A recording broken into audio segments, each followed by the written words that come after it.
इमरान साहब क्या लग रहा है, वैसे तो छोटी ईद से पहले भी हम यही बातें कर रहे थे कि जी ईद के बाद कोई तहरीक शुरू हो जाएगी और ऑपोजिशन यही उस खबरें सुना रहे थे कि जी हमारा इत्तेहाद बन जाएगा, और ये भी कि भाई ईद के बाद तो इमरान खान साहब की रिहाई हो जाएगी। लेकिन छोटी ईद से बड़ी ईद हो गई, ऐसी हमें ना तो कोई नज़र आई सड़क पर मूवमेंट और ना ही हमें कोई इमरान खान साहब की रिहाई नज़र आई। तो आप अभी भी समझते हैं कि बड़ी ईद के बाद भी रावी चैन ही लिख रहा है?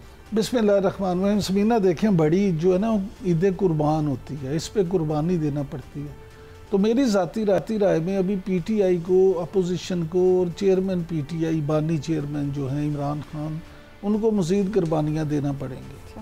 अभी रावी उनके लिए चैन लिख नहीं रहा, अभी रावी कुछ और दिखने में मसरूफ़ है, अभी उनके लिए सख्तियाँ हैं। और अभी ये जो आपको याद होगा, जैसे आपने खुद जिक्र किया कि ईद पे ऐसा लग रहा था, और पीटीआई वाले तो ये कह रहे थे कि ईद पे ही उन्होंने आ जाना था, लेकिन ये मसला हो गया तो ला टरू तुम बाल लो वो। तो अभी भी अगर वो ये समझते हैं कि सारे केसेस ख़त्म हो गए और बस खान साहब की राय जो है ना वो इस वक्त वैसे अगर हम केसेस की बात करें ना इमरान साहब, तो फिलहाल सिर्फ एक केस में इमरान खान साहब गिरफ्तार हैं, वो है इद्दत केस। और 21 जून को आप केसेस पे बात ना नहीं मैं सिर्फ आपको फैक्ट बता रहा हूं, सुन तो लें। मैं उधर ही आ रहा हूँ, सुन तो लेना, आपकी पूरी बात सुनूंगा, लेकिन आप मेरी मुख्तसर सी बात सुन लें। आप ये बताएं कि क्या आप ये समझती हैं कि इमरान खान साहब केसेस की वजह से अंदर है?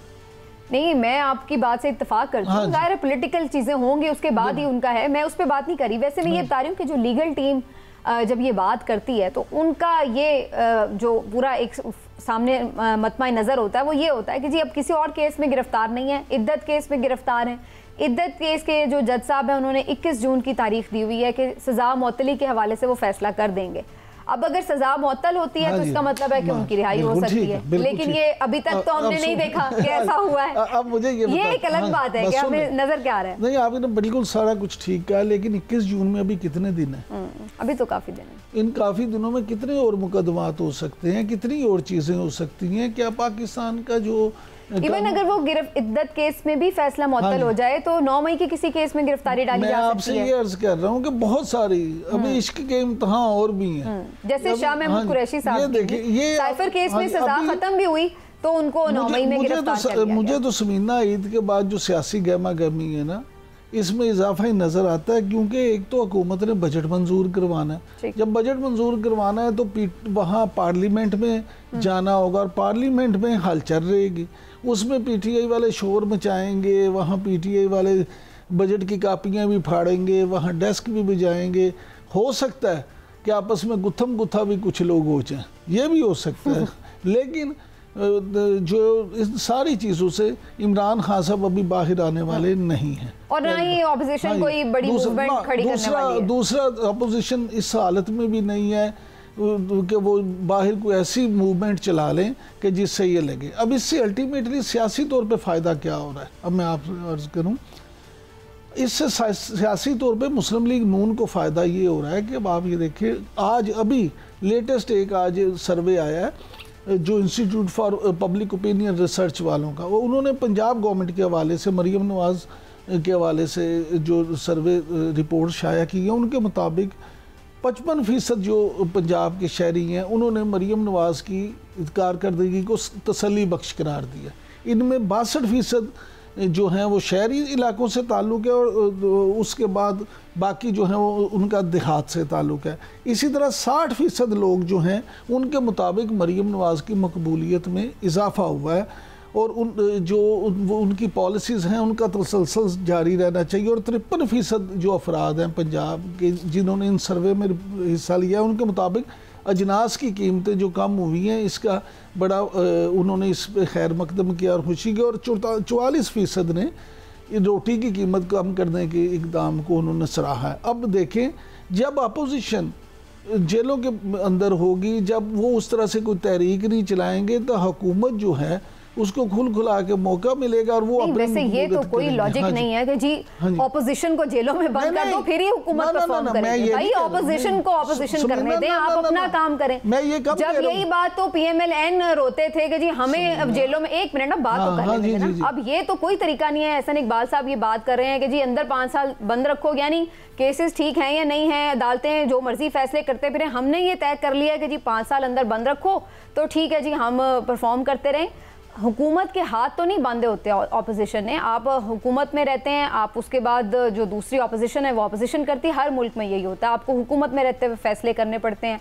और ये जो चीज़ है इससे तो ये तासुर हो रहा है कि ये एतराफ़ कर रहे हैं एहसन इकबाल साहब कि बिल्कुल ये केसेस अदालती या सही तौर पर वो जेन्युइन केसेस नहीं है, सिर्फ सियासी केसेस हैं और इसलिए हम उनको जितना मर्जी लंबा कर लें और अंदर देखेंगे। तो हम अगले ईद के बाद किसी प्रोग्राम में ना एहसन इकबाल साहब को इनवाइट कर देंगे और उनसे पूछेंगे कि जनाब आप बताएंगे आप इतराफ़ कर रहे हैं या इनकार कर रहे हैं, क्या कर रहे हैं। आपका एनालिसिस क्या है ना, देखने में तो आपको ये कहना चाहिए एज गवर्नमेंट कि भाई अदालत का फैसला है, भाई जो अगर सबूत होगा सजा मिलेगी, नहीं होगा नहीं मिलेगी। आप ये कैसे कह सकते हैं कि जी 5 साल अंदर ही रखो तो मुल्क तरक्की करता रहेगा। बात ये है कि ये तो कोई भी नहीं कह सकता, लेकिन हमारा अलमिया ये है कि ऐसे ही होता है। माजी में इमरान खान साहब भी यही कहते रहे हैं, यही करते रहे हैं और लोग आके जिन अफसरों को बुला के वो कहते रहे हैं कि इनको फांसी लगा दो, उन्होंने आके बयान दे दिए वीडियो कैमरे पे और बाद में वो PMLN के सदर भी बन गए। देखिए गुजारिश ये है कि वो सदर बने या जो भी बना, लेकिन उस वक्त क्रेडिबिलिटी लूज हो जाती है ना जब आप ओहदे ले लेते हैं, फिर पता चल जाता है आपका नेक्सस किधर था। उन्होंने रिटायरमेंट के बाद, सर आपको भी पता है, छोड़ दें आप, वो PMLN वाले खुद नाराज होकर बैठे हैं कराची वाले कि जी उनको किस तरीके से आपने ओहदा दे दिया, उसके बाद आज वो कहाँ हैं।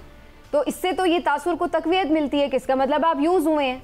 मैं ये कह रही हूँ सिर्फ कि बेसिकली इन चीजों की बुनियाद के ऊपर आप ये तो नहीं कह सकते कि जी किसी के ऊपर क्या स्टेटमेंट है। सिर्फ एक की नहीं, हमारे यहाँ बेशुमार ऐसे केसेस हैं। आप देखें उस वक्त इमरान खान साहब खुद कैमरों में आके कहते थे, वो तकरीरें करते थे, अमेरिका जाके तकरीरें करते थे, वो खुद इस बात पे कहते थे।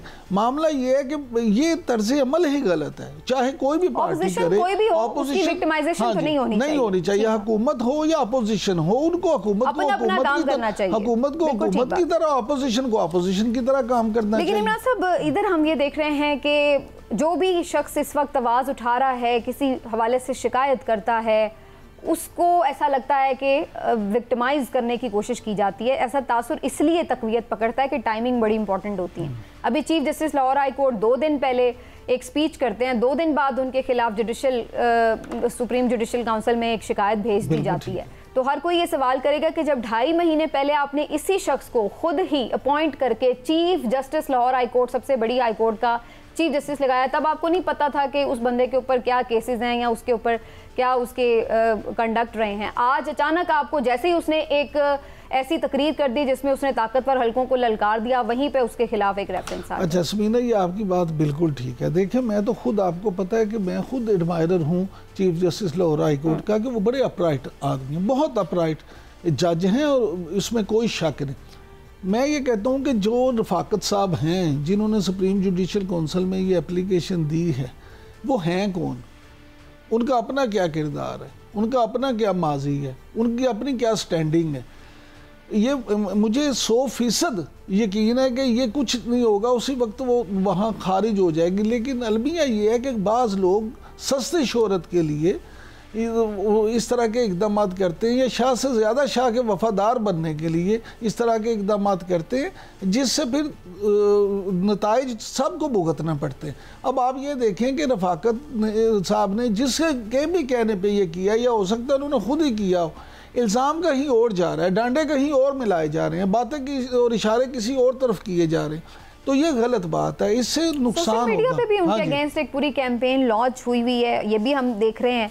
लेकिन अगेन इमरान साहब, फिर सवाल यहाँ पर ये आता है कि ये वो जज हैं जिनकी अभी सुप्रीम कोर्ट के लिए तैनाती के लिए एलिवेशन भी हो चुकी है। आप समझते हैं कि इसमें कोई रुकावट भी आ सकती है इस रेफरेंस के बाद? अच्छा, मैं समझता हूँ समीना, अभी तो खैर शिकायत है प्रॉपर, मैं समझता हूँ कि ये शिकायत जो है ना, ये आप देखेंगे कि शिकायत शायद उस तरह से एंटरटेन ही ना हो। अच्छा। और ये ख़त्म हो जाए, और ये जो है ना जज साहब जो हैं शहजाद मलिक साहब, इनको मेरी ज़ाती राय में इनको कोई मसला नहीं होगा, ये सुप्रीम कोर्ट में चले जाएंगे, इनकी एलिवेशन इस तरह से रुकेगी नहीं। लेकिन मैं फिर एक दफ़ा आपसे ये अर्ज़ करूं कि ये हुकूमत को, इदारों को, सबको बैठ के इस पे ज़रूर गौर करना होगा कि ये जो चीज़ें हैं इससे अल्टीमेटली नुकसान हुकूमत को और इदारों को ही होगा। इससे ये नहीं हो सकता कि आप उस एक जज को या एक शख्सियत को या किसी को नुकसान पहुंचाएं। अल्टीमेटली आप, क्योंकि हुकूमत जब हुकूमत बल्कि फिर ऐसा लगता है कि जो उनके इल्ज़ामात हैं उनमें शायद कहीं वजन है। हाँ जी, जो वो अगर दबाव की बात कर रहे हैं तो फिर वो हमें होता हुआ नजर भी आ रहा होता है। बिल्कुल ऐसे ही। और दूसरी बात ये समीना, जो सबसे अहम बात है कि देखिए, मैं हमेशा ये कहता हूँ कि हुकूमत में जो लोग होते हैं उन पर जिम्मेदारी बढ़ जाती है।